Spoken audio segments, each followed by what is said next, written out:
Hi, my name is Renee Rutherford, and I'm a visual artist out of South Florida. I was born in Bridgeport, Connecticut, and I was raised in a Jamaican household in Hollywood, Florida. So, my built environment where I grew up, it was a lot of beaches because Hollywood is like maybe where I grew up in Hollywood is about like 10 minutes from the beach. So it's very tropical, very Caribbean. I would say the houses were like Mediterranean ranch style. And then also a lot of corner stores, and I live very close to the train tracks. So that's kind of like the scene of where I grew up. You know, I wasn't where I lived was outside of the city, but I spent a lot of time in Miami, like downtown Miami, where like, you know, the actual metropolitan, the big buildings, the high rises and all that were. So that's how I would describe the South Florida experience. So the built social environment in South Florida, so the Miami, Broward County area, there's a lot of galleries down here, especially in the Wynwood area. You know, in the high rises and the hotels, they have a lot of artwork there that has like either tropical art or it's maybe like food and palm trees and stuff. Very vibrant, very colorful. There's a lot of artwork on the walls. If you go downtown Hollywood, there's murals everywhere. The buildings, the beach is beautiful. It's colorful. It's vibrant. It's full of character. So I would say that impacted my work a lot as far as the colors that I use and just wanting to be in the galleries and wanting to be in these hotel spaces. So my area is pretty diverse. There is a lot of the Caribbean culture down here. So you get a lot of the islands like Jamaica, Haiti, Trinidad, Guyana, but then you also have a big Spanish population, which, you know, consisted of all the Spanish cultures as well. So one of the challenges I face in an area like mine is trying to get represented in these areas. So a lot of times, let's say they have art-wise, they have a casting call for something, or they have the galleries down here.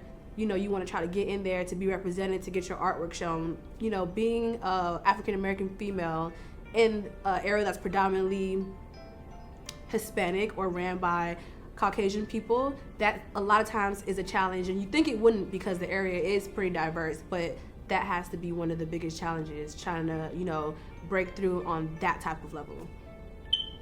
So music plays a really big part in how I go about creating. So when I'm painting, I'm listening to music. When I'm working, I'm listening to music. If I'm working out, I'm listening to music. So music has played a really huge part in my work. So some of my artwork is portraits of musicians. Some of my artwork has a lot to do with black matters, as far as missing children or just things that are going on in the black community. That has really impacted my work a lot. Also colors. So my environment, like I said, is very tropical. So a lot of it's just the colors. It's like the colors are everywhere, so that's influenced my work heavily as far as like using so many vibrant colors, because that's just kind of a part of me. Growing up in my house, my mom would always paint like the walls different colors. Like she might do one wall orange and one wall like blue and peach, yellow, green. Like, you know, for her, coming from the islands, that's just like a typical thing, a lot of colors. So just growing up, even in my household, that has stayed with me and it's being expressed in my work. So growing up in South Florida, in Hollywood in specific, you got the train tracks. So east of the train tracks, closer to the beach, you probably have like more of a family income that, you know, they get a higher income. And then west of the train tracks, then now you start to reach more black neighborhoods where they might be a little bit more poverty stricken, so maybe they're like a ghetto, considered a ghetto. Then you have like the other black neighborhoods that they're at an average, like a medium income, and they kind of put you in between like the highway and the train tracks. So even in those neighborhoods, you all kind of know each other. It's really neighborly. It's still beautiful. It has a lot of character, but at the same time, you still have to deal with like police. You still have to deal with maybe this side of the train tracks, not like in this side of the train tracks. Not necessarily in a gang matter, but just like in a neighborhoodish manner.